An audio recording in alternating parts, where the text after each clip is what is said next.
Welcome,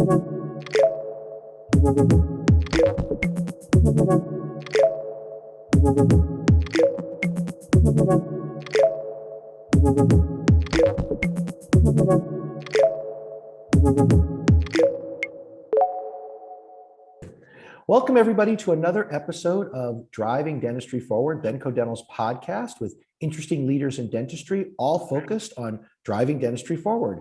Today, my guest is Dr. Ross Kerr, a professor of oral medicine at New York University and one of the leaders in the whole discipline of oral medicine. And in honor of Oral Cancer Awareness Month, we thought it would be great to reach out to Dr. Kerr and ask him a little bit about oral medicine, oral cancer, and how dental professionals can be better at spotting it and dealing with it in their practice. So welcome, Dr. Kerr. Thank you very much for being here. Thank you very much for having me. I appreciate it. Excellent. So I was hoping you could give us just 2 sentences on your background and really focus in on this idea of the discipline of oral medicine, which I think for most of our listeners would be probably something they may have heard of, but are a little unfamiliar with. Yeah, happy to do that. So I am an oral medicine specialist at NYU College of Dentistry. I've been there for 25 years. And yes, what is an oral medicine specialist? Well, oral medicine is the specialty of dentistry. It recently became an official specialty through the American Dental Association about a year ago now. But it's the specialty of dentistry that's responsible for the oral health care of medically complex patients and for the diagnosis and management of medically related diseases, disorders, and conditions affecting the oral and maxillofacial region. I read that directly off the American Academy of Oral Medicine website because I wanted to make sure that I gave you the absolute accurate. But so what I do is I see patients with oral mucosal diseases. So that includes oral cancer and what we call oral potentially malignant disorders. I take care of patients who have dry mouth. So I'm rather like the dermatologist to the lining of the inside of the mouth and have an expertise in the dental delivery for patients who have other medical conditions and medical diseases. Cancer patients is one of my favorite groups, and orofacial pain, which is, crossover with another specialty in dentistry, which is called orofacial pain. So that's what I do. There are about 250 of us in the United States, and mainly in, large cities and medical centers. Excellent. How did you get interested in this subspecialty of dentistry, especially because when you first got into it, it was not an official specialty? That's right. I mean, oral medicine has been around for a long time. The American Academy of Oral Medicine was founded in 1945. So it's been around for a long time. A lot of it is related to sort of the politics of having additional, specialties within dentistry. So that's part of it. But, we've been a very active group for a long time. So it's just, we finally managed to get through the application process along with some others. So that's great news. And I got interested in oral medicine when I was a dental student at McGill University. My mentor, Dr. Martin Tyler, who is an oral medicine specialist he trained actually in the Navy, and he was a very inspirational teacher. And he got me interested. He introduced me to one of his colleagues, who introduced me to the UW program, the University of Washington oral medicine program. That's where I went and did my oral medicine training. I'd imagine that what you do is more on the science side of dentistry. And a lot of us think of as dentistry as sort of a continuum between art and science, art meaning how everyone looks and science meaning the actual scientific end of it. I would assume that the oral medicine specialty would be more on the scientific end of it. That must be fascinating to do research on and really look at on a day-to-day basis. Yes, absolutely. I mean, I'm very much first and foremost a clinician. So, I see patients, but yes, I do conduct research, and there is a lot of ongoing research in the area of oral medicine. But yes, so I'm an academic. I teach my students. I'm trying to train the next generation of dentists. We have at NYU approximately 8% of all graduating dentists. We have a class of about 400.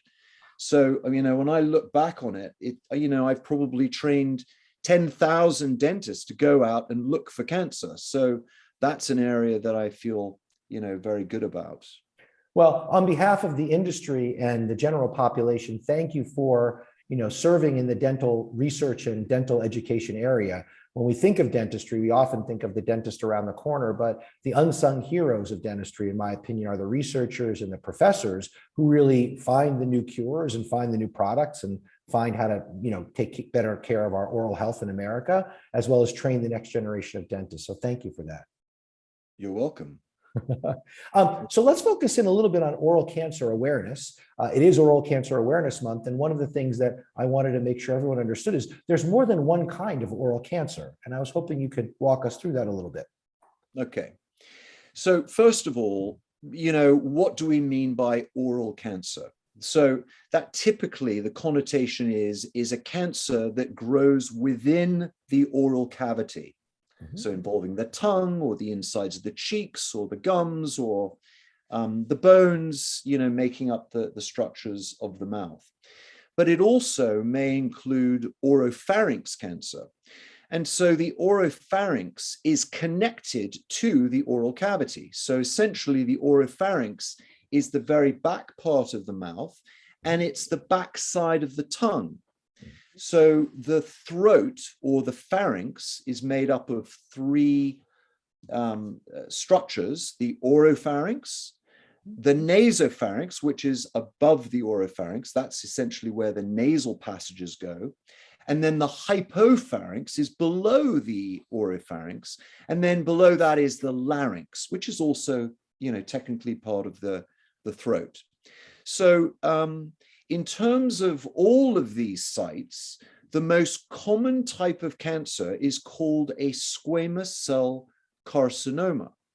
And that essentially is a skin cancer of the lining mucosa of the oral cavity, the throat, and, into the larynx. And so the cancers begin in that lining mucosa. Now, there are other types of cancers which make up less than 10% of all oral cancers. And these are things like salivary gland cancers. These are sarcomas, leukemias, lymphomas, mucosal melanomas, but they comprise, as I said, a very, very small fraction. So the ones that are mostly encountered by dentists or hygienists would be the squamous cell carcinoma. Gotcha. And just talk for a minute about, or a short time, about two things that I find fascinating. Number one is the amount of oral cancer and related oral cancers that are out there and how prevalent they are. And the second thing is how treatable these cancers are when they're caught early in the process. Okay, that's a great question. So in the United States, based on the data that is supplied by the National Cancer Institute, there are estimated this year to be approximately between 55 and 60,000 cases of oral and pharyngeal cancers. And about 25,000 of those are in the oral cavity proper, okay? And when you look at the statistics about what stage they are at the time of diagnosis, we see a relatively small proportion, about a third of them are actually in early stage disease.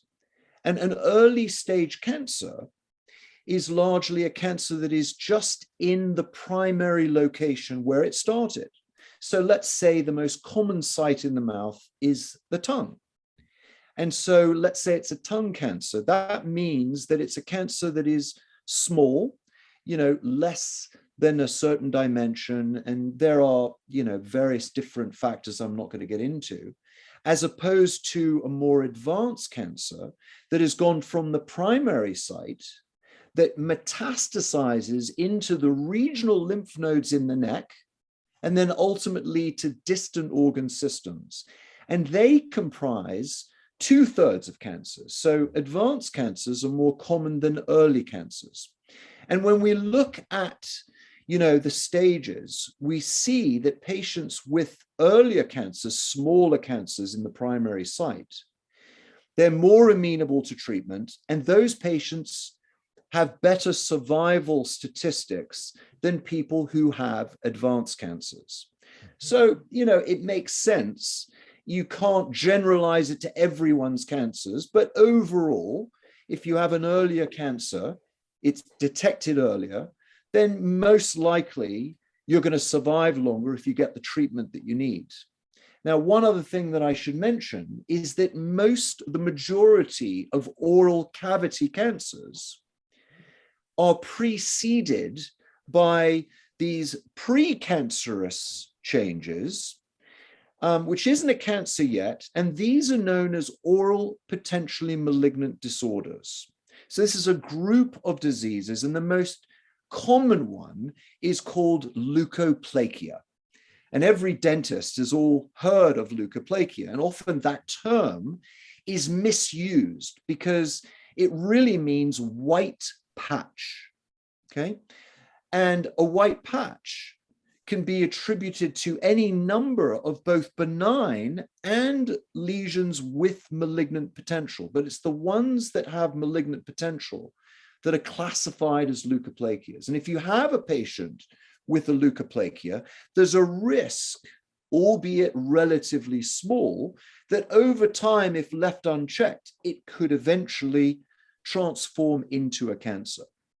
And one of the things I think you said that's so true is the earlier we catch, cancer in general, any cancer, the earlier it's caught, the easier it is to treat, and certainly the less dangerous it is for the patient. And then the other thing is really not only is oral cancer, and I think we all know this, not only is oral cancer very too often leads to death, but even if the patient doesn't die, the life changes that come from advanced stage oral cancer are truly devastating. Right. So, again, the estimates from the NCI and from the American Cancer Society suggest that about 11,000 people die of, oral and oropharyngeal cancer and pharyngeal cancer every year. And you're right, there are thousands of survivors of oral cancer and oropharynx cancer.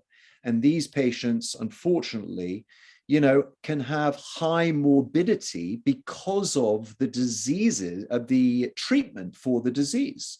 And the treatment for the disease can be, disfiguring surgery that can impact the function of the head and neck area.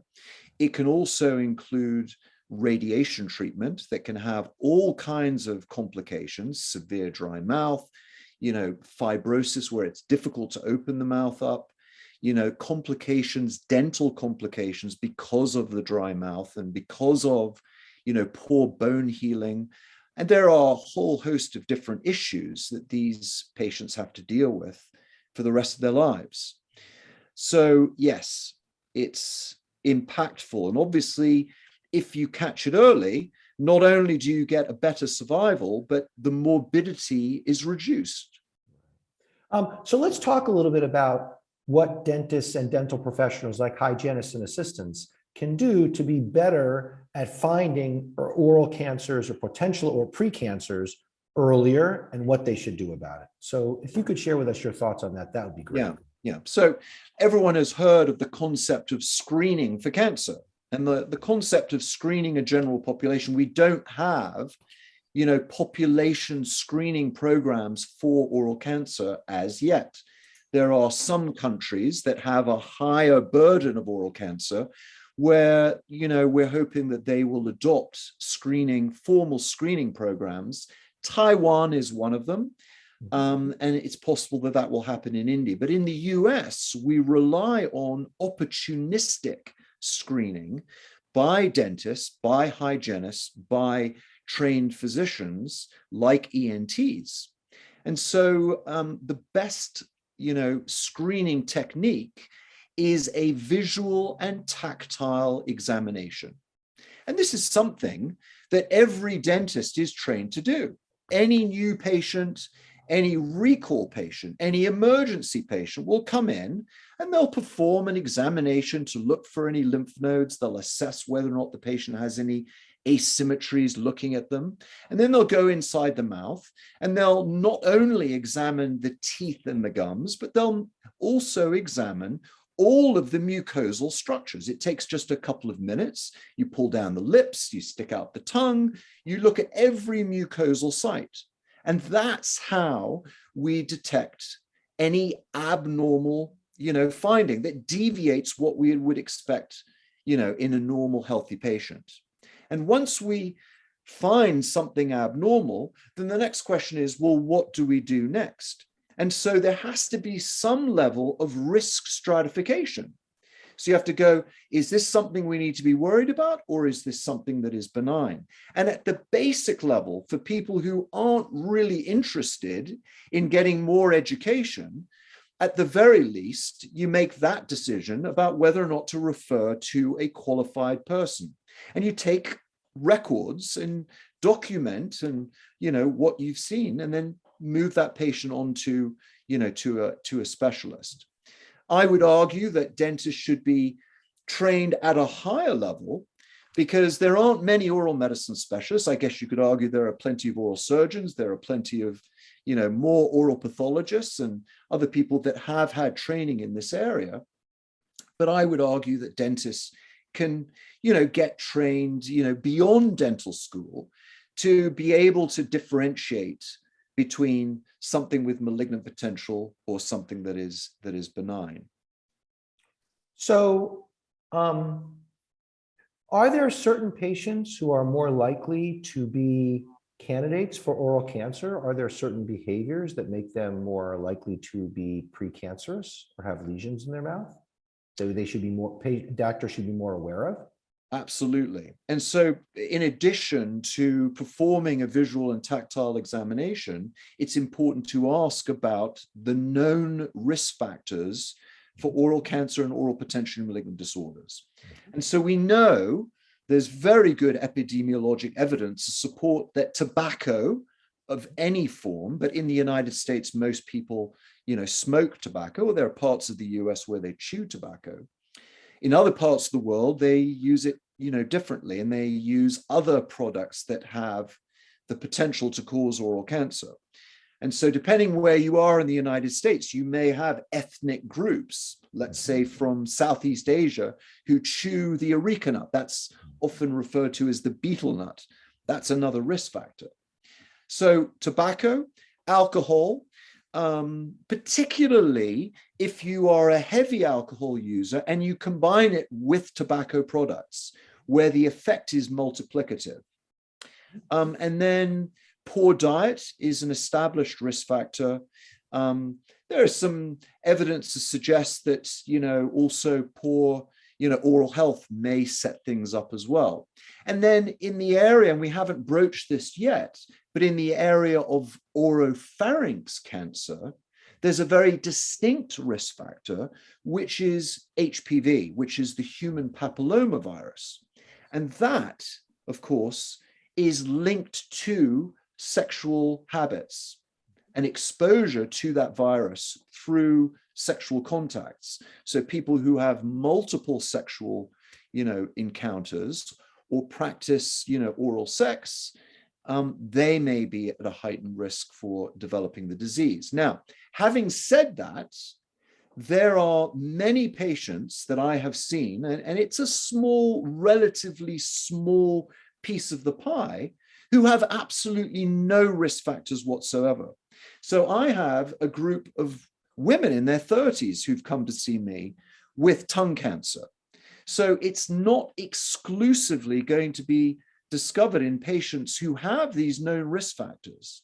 And so it's very important that everyone, undergoes a careful history and a careful, visual and tactile examination.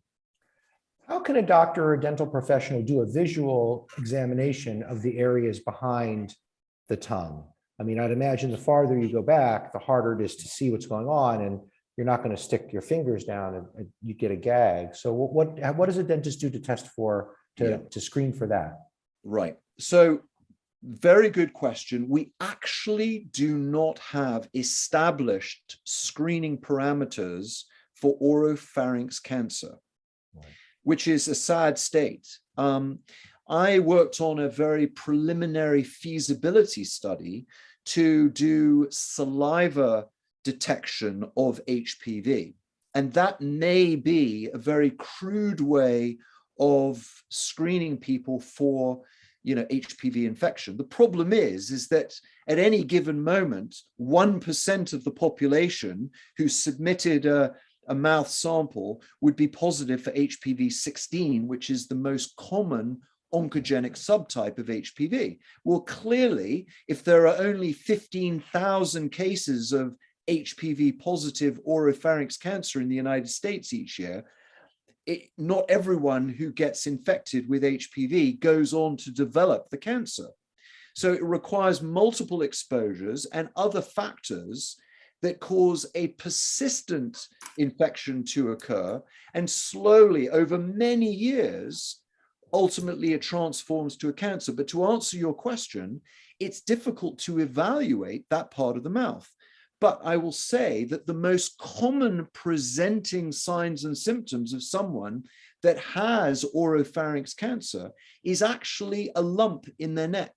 So more than 50% of patients who present with a lump in their neck, which is essentially a lymph node that is involved, that leads to further follow-up, and then imaging will show that that patient has a cancer in many cases, not in all cases.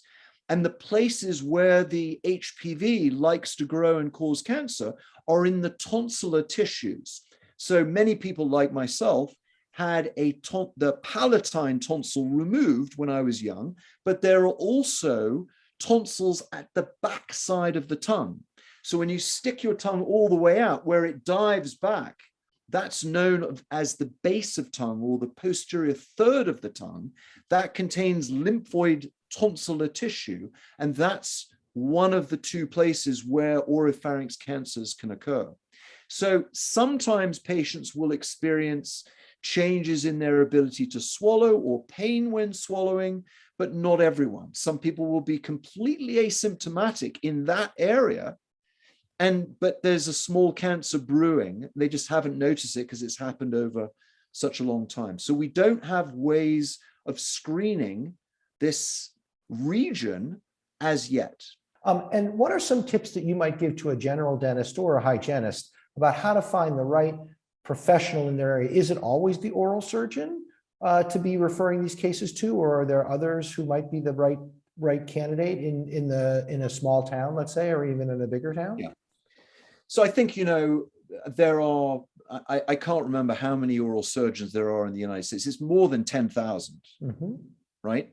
There are 250 oral medicine specialists.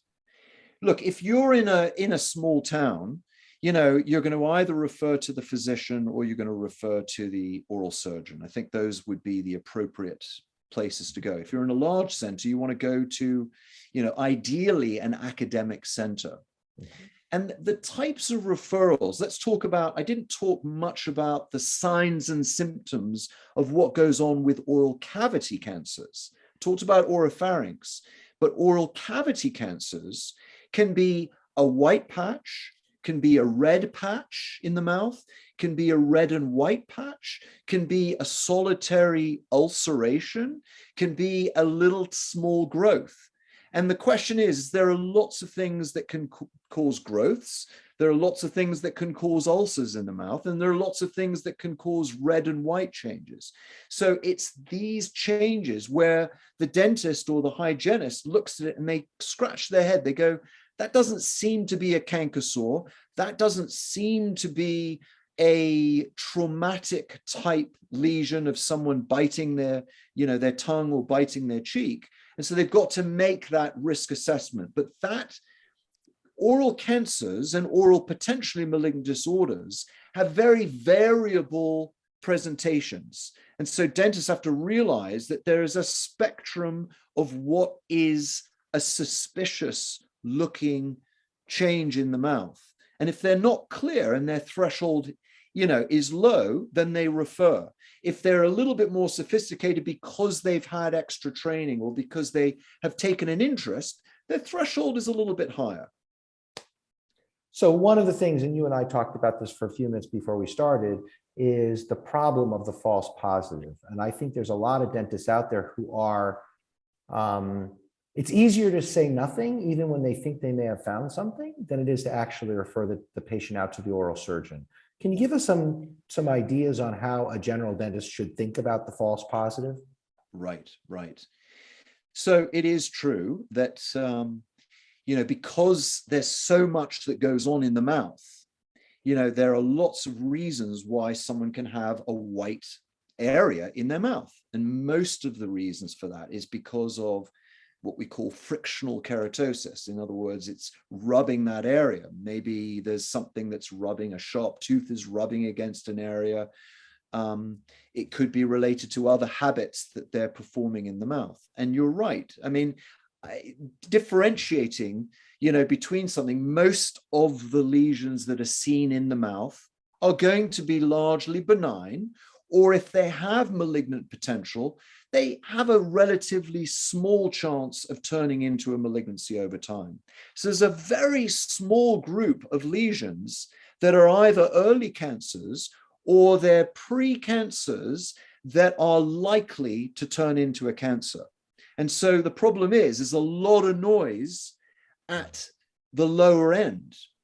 And so, one of the things that can be done is that cancers and high-grade lesions that aren't cancers but are likely to turn into cancer are not likely to regress. Some do, but a very small fraction do. Usually, they're going to be persistent and they're going to be progressive.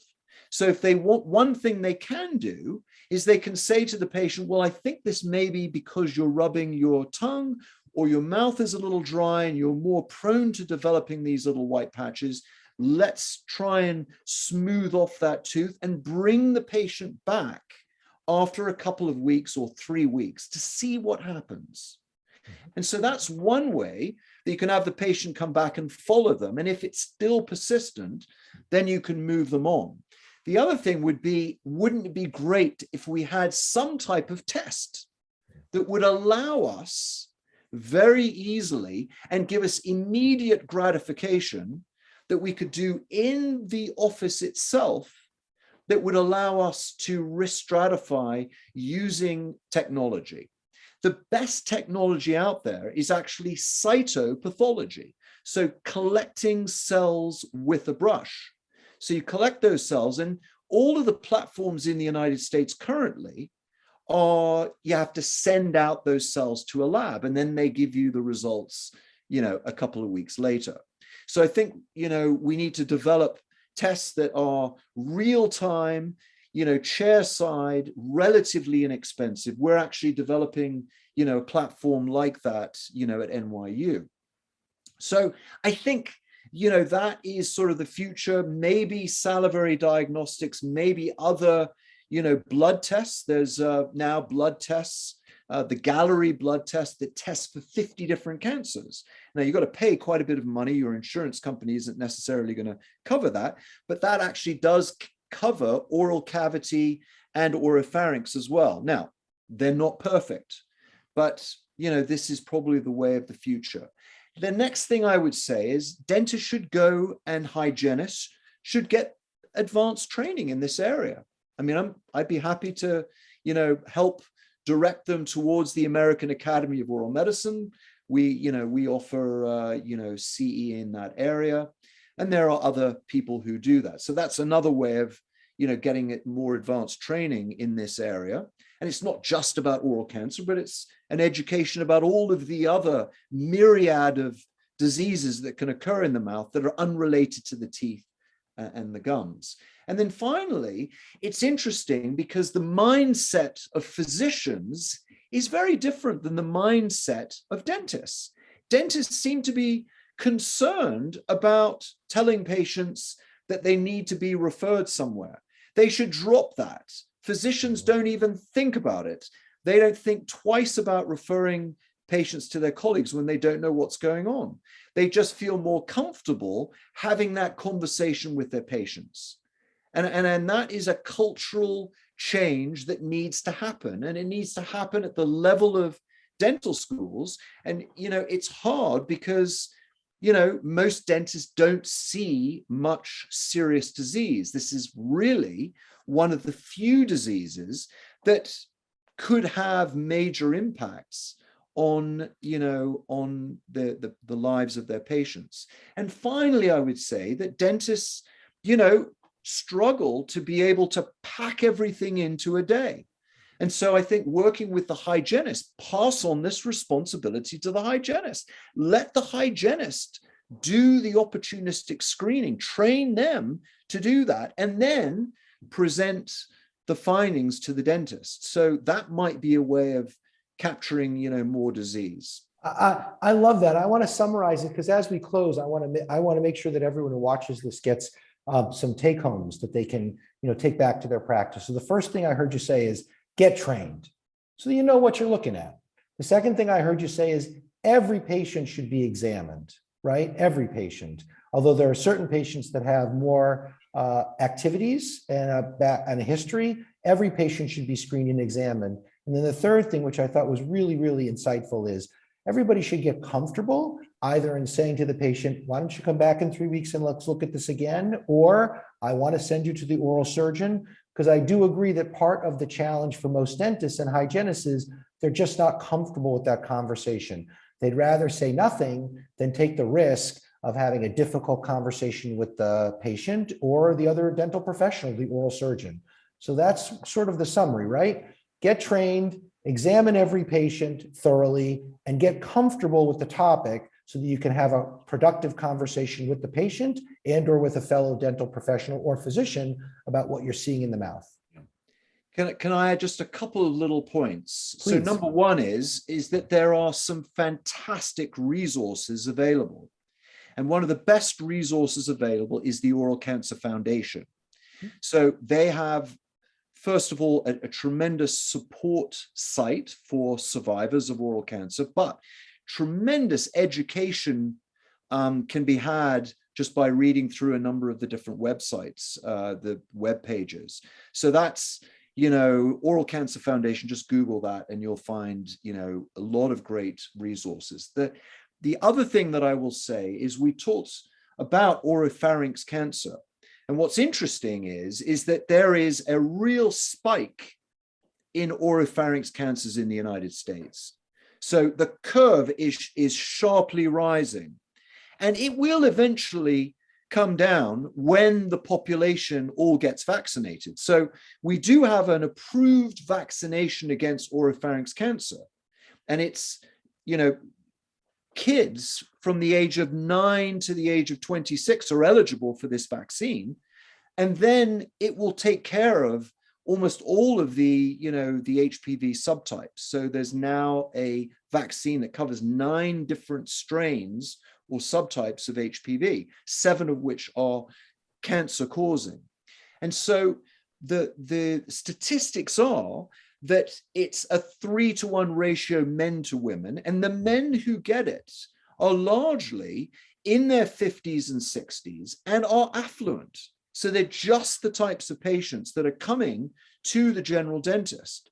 And so it's very important that the exam includes palpation of the neck lymph nodes and trying to promote the concept that this is something that we need to be concerned about and heighten the awareness for this disease as well.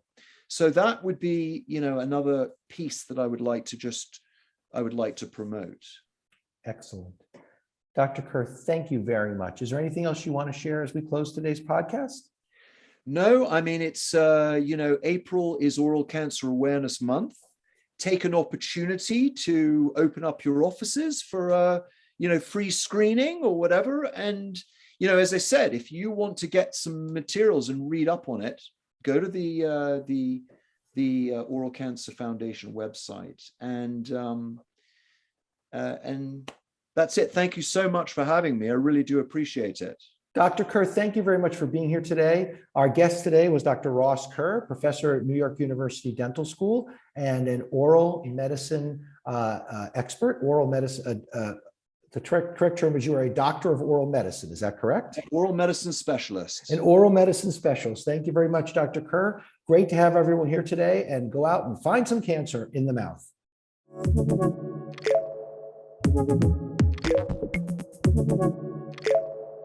Thank you.